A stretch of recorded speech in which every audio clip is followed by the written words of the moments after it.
Welcome everybody to another event at the American Enterprise Institute. Today I am very lucky to have two great guests here. I have the Commissioner from the Federal Trade Commission, Christine Wilson. Christine has been serving as a Commissioner on the Federal Trade Commission since 2018, but this is not her first go at the Commission. She has spent several moments there.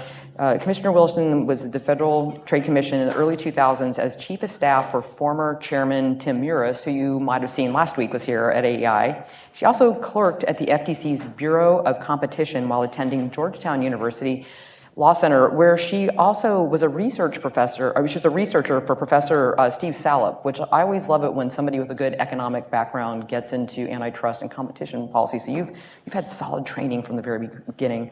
Between her positions at the FTC, Commissioner Wilson practiced competition and consumer protection in private practice with both as a legal representative and an in-house counsel. So you've seen this from all angles. My other guest here today is former Senator Phil Gramm. He's an economist by training. He's also a former senator and representative from Texas with a long distinguished career in public service, academia, and in the private sector.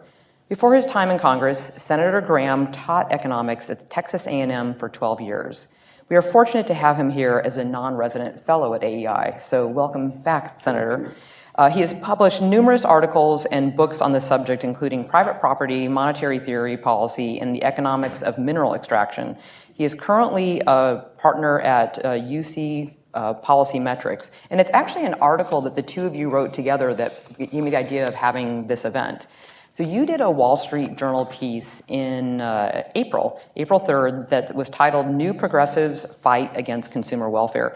And when I started to just do the research for this event, I thought, well, I'll just highlight the important parts. But I highlighted the entire article. So you really nailed a lot of things I think that are very important that we will get an opportunity to talk about today. So Senator, I'm first going to start with you. You give us a great history of the challenges early, kind of in the mid-19th, 20th century, where we thought regulation was maybe not the best way to manage some of our the transportation process. And you give us a good go here on what happened when we thought that we were regulating trains, then we thought we should go from there to regulating the trucks and forward. And then there was a moment where we thought maybe if there's another way to process all of this, a way to keep it a better economic process. So talk to us about that. Let me begin by saying that the mythology of progressive regulation is that beginning in about 1870, we had rapid industrialization of America, and we had a growing concentration of production as companies seized the economies of scale. And under the progressive interpretation, this produced massive trust and monopolies that were harmful to the economy and the consumer. And progressive era regulation brought those destroyed the trust and brought those monopolies under control and benefited the American consumer, and we've been happy ever since. Now, that there is virtually no factual basis to any of that mythology. It is true that from 1870 to 1910, we had the most rapid period of economic growth of any developed country in the history of the world. It is true that during that period, production so outpaced demand that prices on average fell at 1.5% a year. We grew so rapidly that 20 million people came to America looking for opportunity and freedom and found both. And it is also true that when we went from making iron and steel in makeshift pits in the middle of the woods in Pennsylvania to Pittsburgh and industrialization in a very short period of time, that you had massive concentration, big companies. Now, all of that's true, but let me tell you what else is true. If you look at the Sherman Act, which was the first broad-based effort by the government to bring business under regulation in the name of antitrust. That if you look at the 10 years before the adoption of the law, prices fell faster, production grew faster, and the benefits to the consumer were greater than in the 10 years after the passage of the Sherman Act. The Interstate Commerce Commission brought railroads under regulation. Railroads were overbuilt, prices per rail mile were falling, and the ICC came in and in essence banned price competition. And then when trucking came in the 1930s, it brought trucks under regulation. And then when airlines started providing freight services, they were brought under regulation. So inefficient was this system in terms of producing production at a suboptimal level that by the 1970s, even the Democrat Party was hard in favor of deregulation. You can criticize Jimmy Carter all you want to, but he made a massive contribution to America when he led the deregulation effort that in essence destroyed progressive era regulation. And moving people, moving freight, those costs fell in half. An extraordinary improvement. And for those who might remember, in the mid-1980s,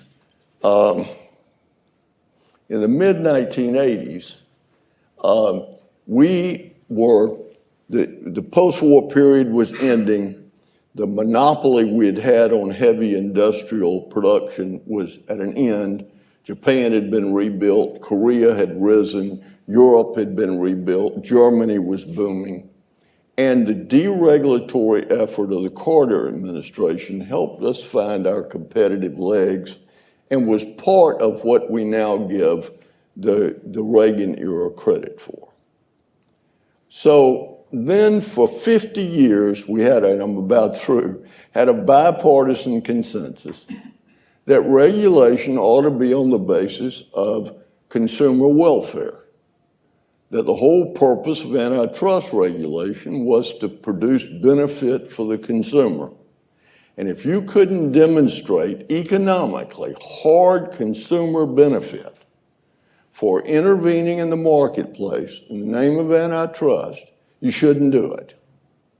And that was a consensus that was held for 50 years on a bipartisan basis and is largely the interpretation of the federal courts today. And now the progressives who are back in power in Washington believe that we should go back to the progressive era of regulation where they regulate under whatever notion they choose to regulate under. Final point.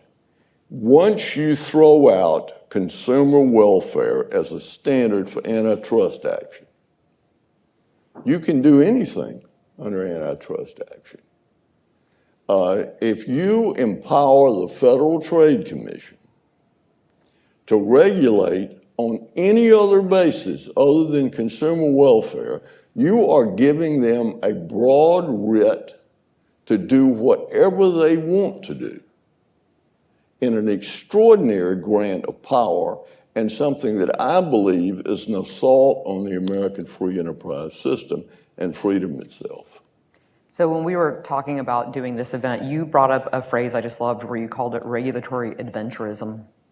And you said we're getting, the idea of dialing back and that they're using executive orders, regulatory decrees, and changing how we manage antitrust enforcement at the FTC as just part of a plan to control the entire American economy. And I think that a lot of people don't understand this is going on right now.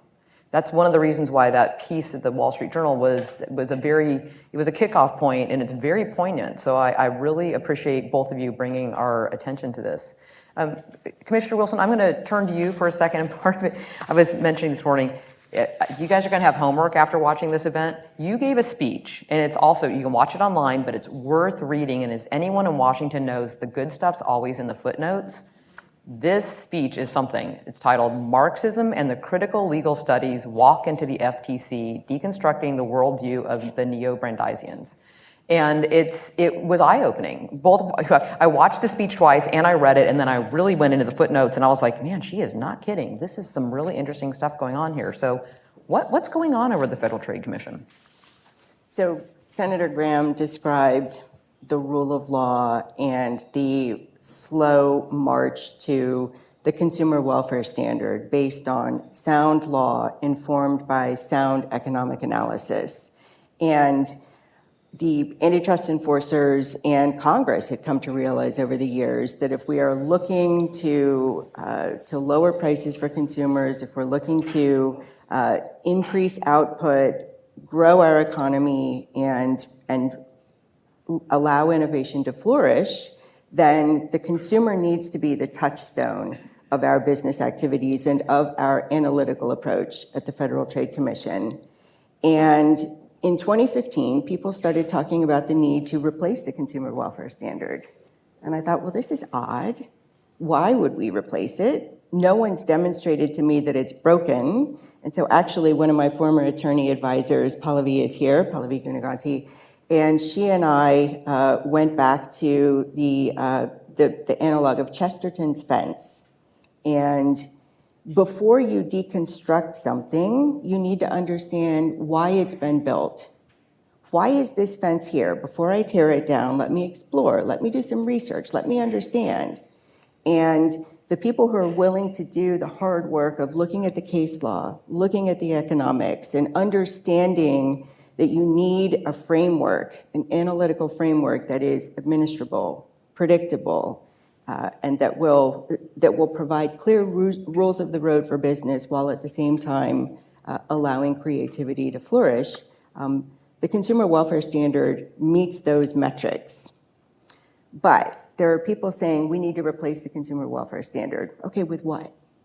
So now we're hearing that the answer is we want to focus on workers and honest businesses, or workers and small businesses. And there are a lot of corollaries that come with that. So one is, if we're focusing on workers, and this is in the Marxism speech, we're going to focus on how business activity benefits workers or harms workers. And this is all premised on the labor theory of value, that the price of an asset or the value of an asset is derived from the labor that goes into it, and essentially nothing else. And so low prices, competitive prices, aggressive prices indicate that workers are not being paid enough. And so one of the Neo-Brandeisians recently said that we should go after Amazon for its low prices as an unfair method of competition under Section 5 of the FTC Act, which goes back to what Senator Gramm said.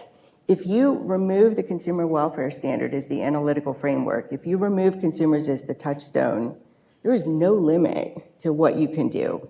So for this reason, we're focused not on low prices and high output anymore, because increased productivity is often harmful to workers. We're going to be focused on what workers and honest businesses want. So what does the second piece of that mean, honest businesses?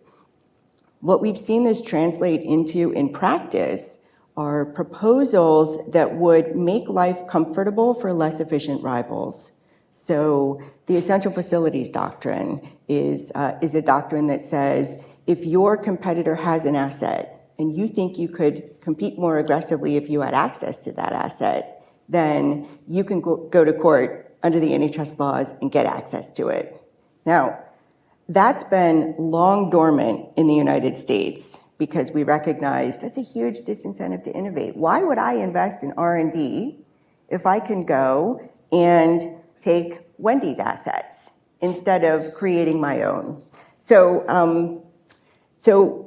there are proposals now to resuscitate the essential facilities doctrine. There are proposals that say You can't create a product improvement, even if it benefits consumers, if it is also going to harm your less efficient rivals. So this is a complete shift in focus from consumers as the touchstone to workers, honest businesses, and fill in the blank. Because one of the earliest statements of Lena Khan, the chair of the FTC, that caught my eye is, all decisions are political. All decisions are political. She said this on a Stuart Varney interview about 3 or 4 years ago. We in the antitrust field have prided ourselves on enforcement that is grounded in sensible law and sound economic analysis. We are not political, and we don't want antitrust to be politicized. But that is the approach that Lena is taking. And of course, there are favored interest groups that may vary over time, but the favored interest groups will get tacked on to workers and honest businesses or workers and small businesses as the goal of our enforcement. And the second statement that I think is worth touching on is Lena's statement that overreach, agency overreach, is not on the top 10 list of concerns for her. So, and it's footnoted, it's in the footnotes, so that's an exact quote. That's a scary thing when you're talking about removing the foundation of law and precedent and the rigorous consumer welfare standard as the analytical touchstone for what we do. So I think of that a bit as like changing the landing pad, but your former colleagues or, up in the Senate have been, and the House, have been very busy lately with some legislative ideas of wanting to change the whole calibration on how we manage this as well. And it has been the whole big is bad concept, which I still marvel at because I believe innovation pushes us forward. The whole idea that we start to tweak mergers and acquisitions so it's no longer the way that you choose to do business, to me, sounds like you're talking to people who don't understand how the business cycles work, and that money always finds the lowest point, where it wants to go. And if you make it difficult or you put up false barriers, the people who want to invest will find their way around that, as I know, I'm sure you're well aware of. But now we're trying to create laws to make this more difficult of an adventure. To your point, to I'm not sure to what avail. Well, let me respond by saying that Congress can make whatever laws it wants within the Constitution. My big concern is Congress has made no none of these laws. The progressives from the 1880s until the 1920s won virtually no elections. What they were able to do was to take the Sherman Act and basically pervert it into an engine to promote their agenda. And so there are people in Congress that would like to change the antitrust process of America. It's perfectly legitimate to want to do that. But the point is they don't have the votes to do it. What they want to do is to do it without ever changing the law, by simply going around the law, by simply saying, we have another objective. Well, great, we all have objectives. But the point is, the law, as we have interpreted it and implemented it for a half a century on a bipartisan basis, has been consumer welfare. And as the commissioner said, the advantage of following the law is then people that are trying to make a living, trying to create jobs, they know what to expect, they know what the rules are. Under the system that we're moving toward here across the regulatory framework of this country, is they're making up the law as they're going. Congress has made no law to do these things. And I think it's very important to understand what they're trying to do is use the regulatory process to do things that the law does not provide. And look, It's interesting to watch the progression here. President Clinton wanted to milk the cow, but he didn't want to do the cow any harm. And he appointed people to financial regulators that were competent, serious people. Obama wanted to milk the cow, and he also didn't like the cow. And if he bruised her up a little, great. We now have, as radical as this sounds, we have people who hate the cow and want to replace the whole economic system that she represents. Now, again, within the Constitution, they got the right to do that by law if they can do it. But the point is, they don't have anything like the votes needed to change the law. They just intend to try to use the regulatory process across the board, including the Federal Trade Commission, to try to implement their agenda without the messy process of having to convince voters, win elections, cast public votes that the public can hold you accountable for. And I think that's really what the issue is here. And it is nothing wrong with being in favor of their agenda. I'm sure there are people that are in favor of it, but it's not the law. And if they can change the law and they want to regulate to protect producers against competition, then they can change the law, and that'll probably stand up in court. But the point is, they hadn't changed the law. So I just wanted to pick up on a couple of the senator's points. Number one, you mentioned the importance of understanding what the rules of the road are, right? The rule of law calls for predictability and certainty. You know what the law is so that you can comply with the law. And we have seen at the Federal Trade Commission sweeping policy reversals invoked on a 3-2 basis with very little notice to the minority commissioners, let alone to the public. Policies that were adopted with notice and comment were rescinded immediately with absolutely no replacement guidance, while at the same time promising much more aggressive enforcement. And so leaving a guidance vacuum, but telling people, we're going to punish you more severely. The most strident example of this, I think, is the DOJ's recent announcement that they are going to start bringing criminal Section 2 cases, criminal monopolization cases for acts other than price fixing and market allocation, which are the typical criminal theories of harm. And I just read in the news a day or two ago that DOJ has said no further guidance is necessary before we bring our criminal monopolization cases that are completely unprecedented. And I think that's very worrisome. So that's the first point I wanted to make. The second point I want to make is you're absolutely right that they are seeking to act outside the law. And if Congress wants to revise the law, great.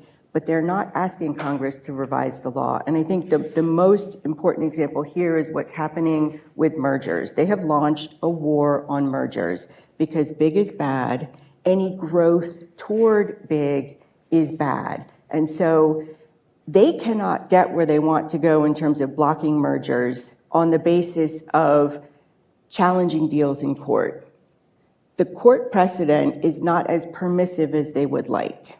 And so what they've decided to do is use all of the bureaucratic red tape at their disposal to slow down, delay, deter, and heighten risk of doing mergers without actually challenging them in court. Again, another abuse of due process and the rule of law. The stories are stunning of what's happening at the agency, and I encourage all of you to look into that. Do I understand that every once in a while they send letters to saying, we hear that you're thinking about a merger, just to let you know that we're watching? So there's a statutory time frame for reviewing mergers under the Hart-Scott-Rodino Act. If mergers hit a certain value threshold, then they need to be notified to the federal government, and they can't be consummated until those statutory time periods expire. And so what's happening now is instead of receiving an answer from the government, we believe that the merger will not substantially lessen competition, we won't challenge it, or we have concerns about it, we're going to take you to court, or we're going to enter into a consent decree with you to require you to divest assets. Those are the two paths that we've done, right? You have clarity, you have repose when you finish the Hart-Scott process. Now, what they're doing is allowing all of the waiting periods to expire and then issuing a letter that says, you consummate this deal at your own peril. What does that mean? The Hart-Scott-Rodino process allows the government to go back and challenge mergers that have been consummated. I argue that it is not sound policy to challenge deals that have gone through the Hart-Scott process, that have not been challenged, and then to challenge those deals years later down the road.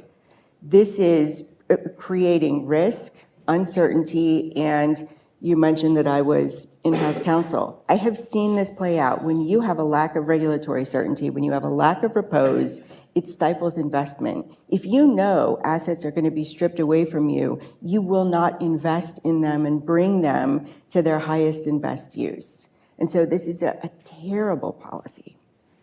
So a little FTC 101, because this has been in the news, but not everybody, I know I had to listen to it a couple.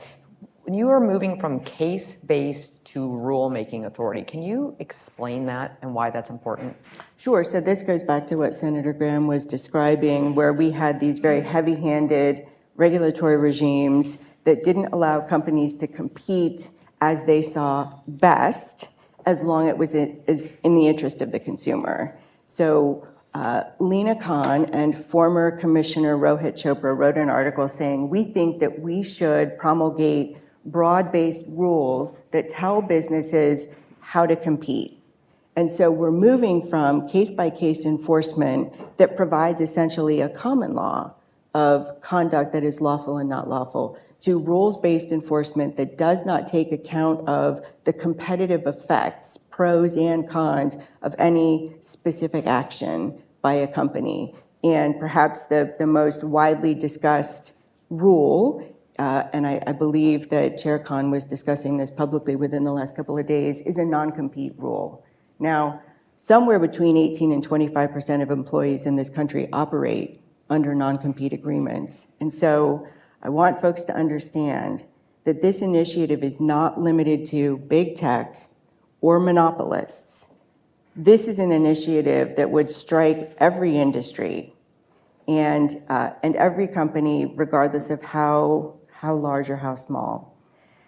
If we're talking about banning non-competes, not just for low-wage workers, not just for the frontline folks who work at fast food restaurants, which have come under attack from state AGs before. Lena mentioned, we're talking about talented people, salaried people, who, if they can't switch to a different company, may prevent other companies from getting off the ground and bringing competition. And so we're talking potentially a ban on all non-competes. I'm not sure, haven't seen a rule, don't know what it might look like if it comes to my desk. But Open Markets, which is the former employer of Chair Khan, filed a petition seeking to ban all non-competes. And that's the kind of rule that they're considering. So another sort of inside Washington baseball, but it really seems to have made a difference. What has changed with the structure of utilizing the staff? And I know that one of the things, because I do a lot of panels, and I always am interested in having the smartest person I can in the room, is that the Federal Trade Commission, the staff, the people that have been there for a long time, have been told not to participate in outside events. Is that correct?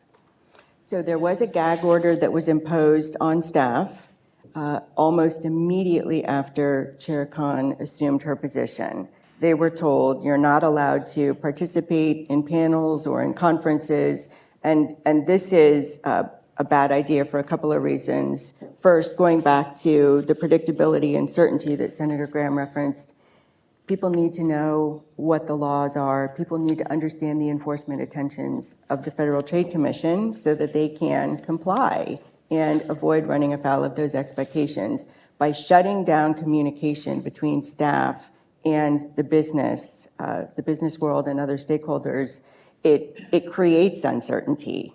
And second, of course, staff view those experiences as enhancing their own profile, their own experience. And I think there's a saying, you first you learn, and then you apply, and then you teach. And once you can teach something, then you've truly mastered it. And so explaining to other people what the expectations are is a way of reinforcing the expertise of our personnel. And so that was taken away. And then that has become part of a brain drain challenge, because I know as somebody who's been in Washington for a long time, it's so much of the staff is the core of having good thought out policy. And I did not know that the Office of Personnel Management does a survey. Apparently they do. And the numbers were pretty amazing on how they felt that there was a lack of respect, not satisfied with the position, and a lot of people in higher positions have left the agency in the last year or two. Is that? It's been an exodus of personnel, and it's ironic that Chair Khan needs the seasoned, experienced litigators and economists to bring the cases in court that she wants to bring, but she has shown nothing but disdain for these people. She believes that they are part of the corrupt antitrust establishment. And Barry Lynn and Zephyr Teachout, two of her former colleagues and mentors and bosses, sat at the ABA antitrust section spring meeting this year, looked at the audience of antitrust practitioners and said, "You are the problem. You are akin to Xi Jinping and Vladimir Putin. You have caused the erosion of democracy in the United States." So they believe that the establishment, including the people who have worked at the Federal Trade Commission for half the money, maybe 30% of the money that they could get in the private sector, that these people are somehow part of the corrupt establishment that has used the consumer welfare standard as a way to advance the needs and desires of business at the expense of workers, equity, all of these other social goals. And so they have treated the staff accordingly. They have treated them with disdain. They have not listened to their wise counsel. They do not give them the time of day. And it's ironic because these are the people they need to take their cases to court. And these are people who are inclined to want to agree with Chair Khan and her allies. These are people who would love to carry out this work for her. But they have been so shunned, disparaged, and marginalized that they're leaving in droves. And it's not the normal transition. You mentioned these are high-level people, seasoned managers, very experienced, who would benefit Chair Khan in her mission if she would treat them with dignity and embrace the reason that they share with her. May I just say something? The commissioner just said the first thing maybe I disagree with. I don't know that competent staff will promote the mission of the new chairman. I think exactly the opposite is true. First of all, it's so fashionable for politicians to beat up on bureaucrats. But the plain truth is the American government works as well as it does because we have some very dedicated, very competent people in our American government. And when you start driving people out of the agencies that are competent, you're doing the agencies and the country a lot of harm. But I wonder here, if you're trying to, first of all, not allowing senior staff to fully interact with business, it basically denies business the ability to make their side of the argument. I mean, how many people are important enough that a commissioner of the Federal Trade Commission will meet with them? Almost nobody. So I think, first of all, that represents a sort of an assault on our process of getting input, knowing what you're doing. Secondly, I'm afraid that if you want to do things that do not comport with the law as written, maybe you don't want competent staff around to remind you of it. And finally, I can't resist by saying that the new Mexican president, AMLO, has been brilliant in destroying the civil service in Mexico. Civil service, the Mexican government with bad elected officials has had reasonable government because they've had a very high quality civil service. Most of those people trained either in America or by people that were trained in America. And what AMLO, their president of Mexico, has been able to do is say, we got too many people, we're gonna save money, we're gonna get rid of them. And they're paid too highly. The result has been the destruction of the civil service in Mexico. So I think that people who are concerned about the rule of law need to be concerned about driving out quality staffers. And again, if I'm there and I want to do something and it doesn't follow the practice of the agency, I'm not sure I want smart people around to tell me about it. You, at one point, you and I were talking, you said highly educated workforce are the mainstay of our stability of this government. And I thought that was a really poignant thing to say. I write down some of the stuff you say, it's smart. So just a program note real quick and then on to the next question. We are going to go to questions in about 5 to 7 minutes. If you are online, you can do hashtag #AskAtAEI. It's on Twitter, and we're also going to take questions in the room. And I'm sure if you don't have one of those, you can cleverly figure out how to get to me. Or you might be able to talk to Senator Gramm because he has his phone on him, just going to say. So with this potential privacy legislation that is lurking about, that looks like it may make it at least through a committee hearing, if not to 1 or 2 floors, there is a provision in there that they want to create a new division for data privacy. And I think when you and I were talking about this, you mentioned that the person who's probably the most sage on privacy at the agency just left. So I'm curious what it would take, and be thinking about as we're thinking about privacy legislation, how do we put the right construct in place to make sure that the Federal Trade Commission has the tools to do the job that it may be presented with legislation? So first let me say, I think it's incredibly important for Congress to pass federal privacy legislation. I remain cautiously optimistic that we can get this across the finish line. Second, I do think the FTC, with its breadth and depth of experience in this area, should be the agency to enforce privacy law. I think it's important for us to have guardrails now in terms of very clearly establishing the boundaries of what violates the law and what doesn't, because we do have a chair who says that overreach is not on her top 10 list of concerns. So if we create a Bureau of Privacy, if we get additional resources, I'd like to see that we have the appropriate guardrails to limit enforcement to congressional intent. Third, you are absolutely correct. Manisha Mithal has been at the agency for, I think, a couple of decades, and she has been an amazing brain behind the development of the agency's privacy and data security program. And she left recently, which was a tragic loss for the agency, but more importantly, a third of that division, I hear, has also gone. And so there is an exodus of talent, understanding of what the law is, having heard so much information from stakeholders over the years about how to navigate the difficult and complex issues that we confront in the privacy and data security arena.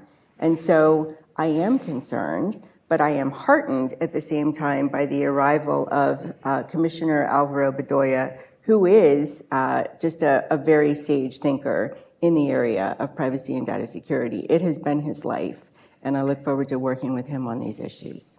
I'm glad to hear that. I'm a big proponent of transparency and accountability, and then I've been trying to read through this. I still don't know what duty of loyalty is. That'll be part of my summer reading project. There seem to be hours of debate on that one, so I'm a little queasy about duty of loyalty. We'll have to have a long conversation about that one later. 'Cause I don't, I like, one thing I like is when I understand what the law says and it's been interpreted, which is why this whole conversation is so interesting, is you like to know where the ground is beneath you. You're so high maintenance, Shane. Get a sense of where you can walk before that's kind of the frightening part. So let's go back to unfair market competition. So what should we be like, things that we should be looking for on the horizon now that we know that this is kind of the highlight of what we think this chair is looking to do? Are there any things that you're hiding behind the corner that we should be ready for? So I think predatory pricing is one issue. One of the proposals that Lena wrote into the report of the House Judiciary Committee on the Big Tech project that Representative Cicilline led was to say we should make it easier to bring predatory pricing cases. We should remove what's called the recoupment prong, an important element to stabilize predatory pricing enforcement. And so we may see aggressive predatory pricing cases brought because they don't like low prices. At the same time, they don't like high prices, and we're looking to pass price gouging legislation. But Chair Khan will tell you, I'm confident, what the right price is. Not too high, not too low, just right. Do we have the right price on flour now after that? Oh my goodness. So Tim Wu, who is now the competition policy advisor to Biden in the White House, wrote an op-ed in 2020, and this is probably 3 or 4 months after COVID came ashore. So recall, deep quarantine, record unemployment, fear and uncertainty, and Tim Wu writes an op-ed while he's a professor at Columbia that says, flour prices, the flour that you use to bake bread, flour prices are too low. This commoditization of flour, this efficient production of flour by large manufacturers is a problem. We need more high-priced artisanal flour manufacturers like King Arthur. So instead of paying $2 for 5 pounds of flour, we're gonna pay $6 or $7 for 5 pounds of flour. Now this is something that someone sitting in an ivory tower being paid a Columbia professor salary can comfortably write. But at the time I was living in West Virginia, and I tell you, my neighbors were concerned about being able to buy groceries. Paying more for flour was not on their wish list. But his rationale was, it takes more labor per unit of flour at a smaller mill, and we want more small companies. And so he decried efficient production, lower prices, and larger output because it was harmful to labor and to less efficient rivals. And there were a lot of people trying to make bread about that time, There too. were a lot of people trying to make that, including Pallavi, right? There's only one institution that puts the consumer first, and that's the American free enterprise system. Nobody, other than that, nobody gives a damn about the consumer. And it's an important lesson to remember. The consumer virtually has no representation in government. Sad but true. All right, we're going to go to some questions. I have questions in front of me, and then we also have mic runners, so feel free to raise your hand. But just a second, Steve, I'm going to start because when I called Senator Gramm and asked him if he'd be available to come to Washington after I read the Wall Street Journal piece, the first 20 minutes of the conversation, you gave me all these reading assignments, and I was like, okay, and I was like going to pass the test. If I read enough, would you show up? And so it looks like I did well. But so the first question, this is not from me, says, what are some good books that rebuke the progressive Sherman and regulatory regime? So I think people are looking for some summer reading here. Well, I'm going to make one recommendation, but then I'm going to let the chairman, who you've all been able to discover, is a real expert here. When I was a boy in school, I read a book entitled The Triumph of Capitalism. And it was written by a socialist historian named Klolko. And it sparked my interest in the progressive regulatory era, because Cloco's argument is that the forces of creative destruction were destroying the monopolies and the trust, and that they got government to implement the Sherman Act and ICC to protect them from competition. Now, it's a controversial thesis. He provides lots of data on the 20 trust and makes what I thought then was a convincing case that the trusts were losing market share, the competition was prevailing. And it's an old book nobody reads anymore, but if you really want to drink deep from the Pierian spring, it's a good, you can probably get it in the Library of Congress. I'm sure it's not for sale anymore. But anyway, Ms. Chairman, Madam, that's she's a little, forecasting that.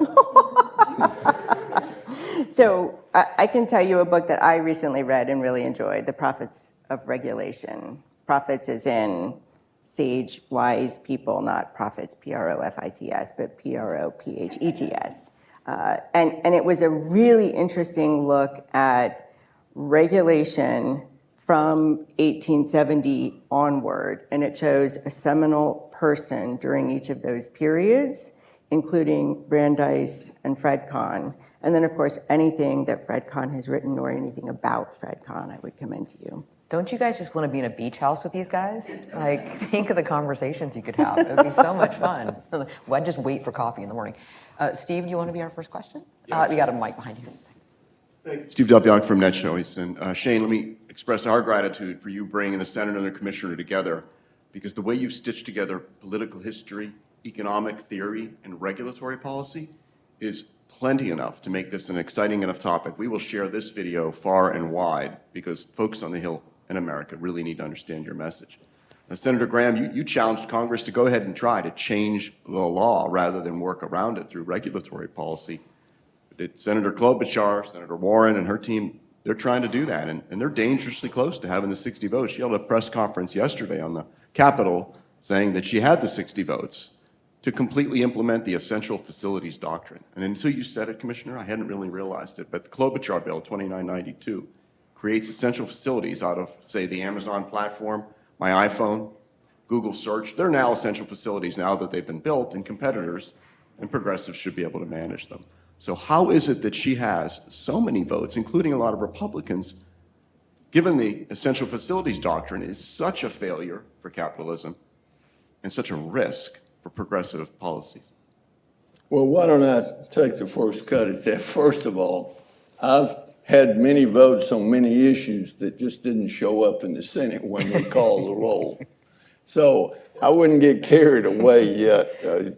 Victory is when the gavel falls and you, in this case, had 60 votes, which is what she will need. So how has this come about? It's come about by the confluence of two very different issues.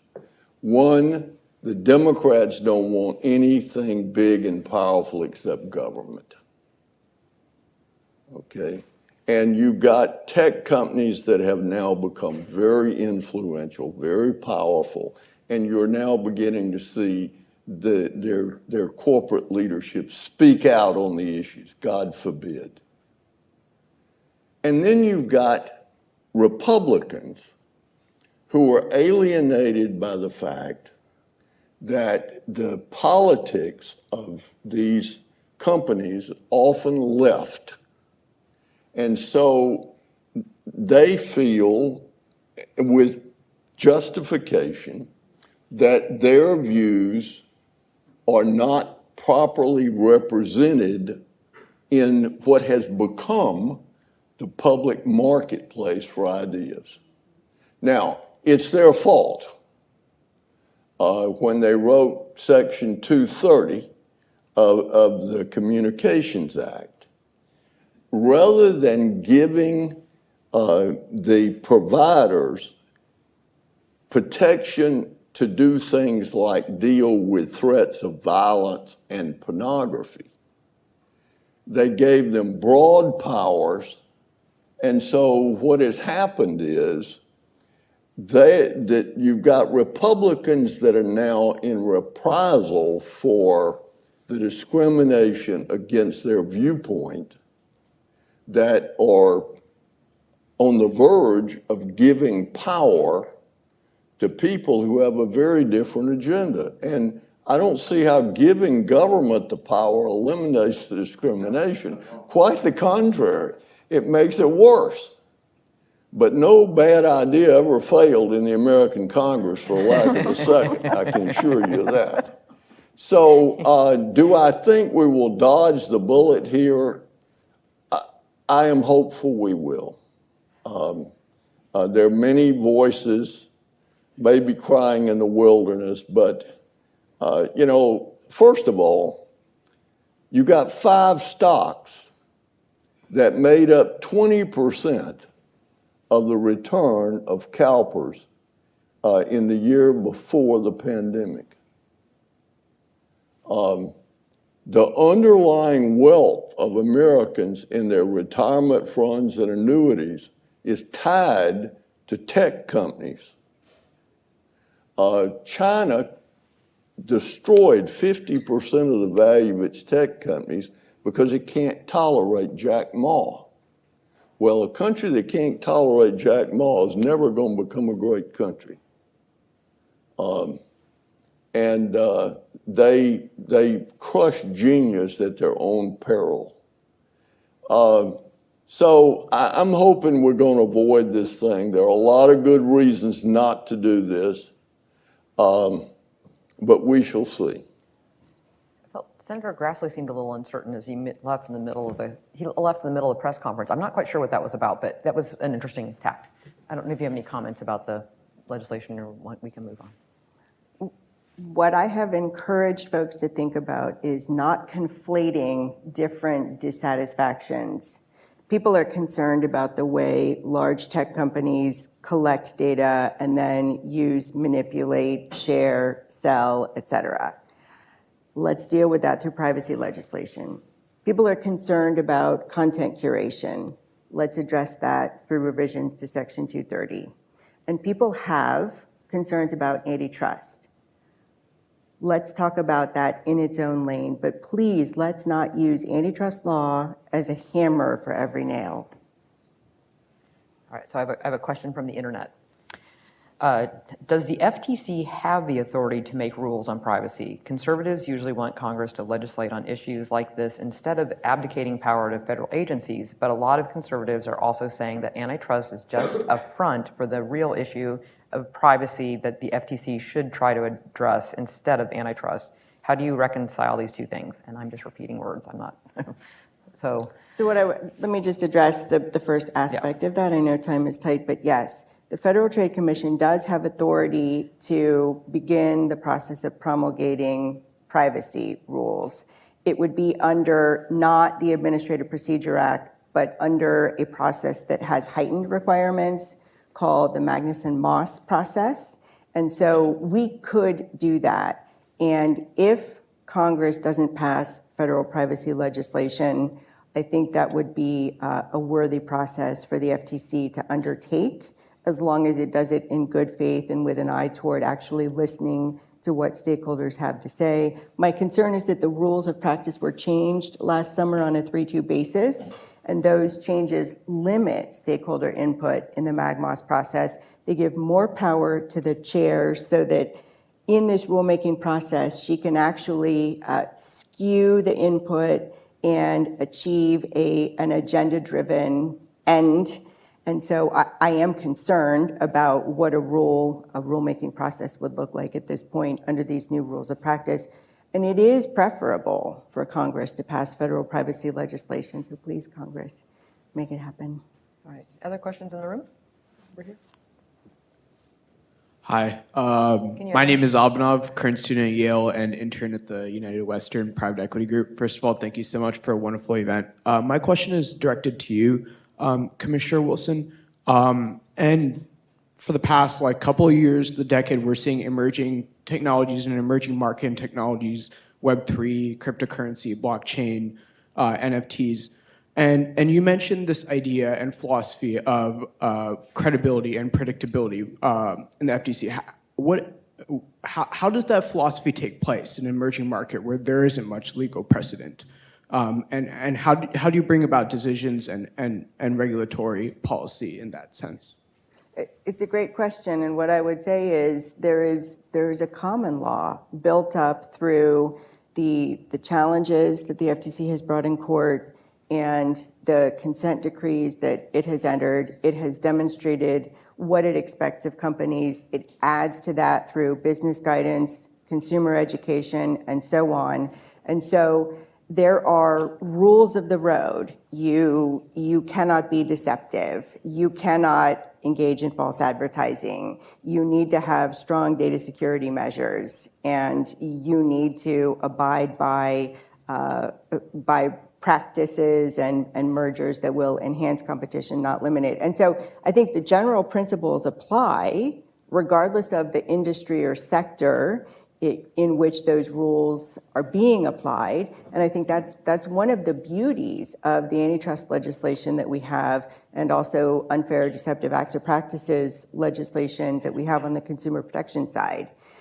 These are broad phrases that have been applied in fact-specific ways in so many different industries over time that you can reasonably ascertain how those rules should be applied in any new and emerging industry. But the FTC also has a robust history of gathering input from stakeholders on emerging policy issues and emerging industries. And so it has held hundreds, if not thousands, of workshops, roundtables, hearings over the years to gather and assimilate that information, and then to provide business guidance and consumer guidance about its expectations. And so no one is ever caught flat-footed in terms of the FTC's expectations, of course, until now, when we're withdrawing bipartisan policies and leaving a guidance vacuum.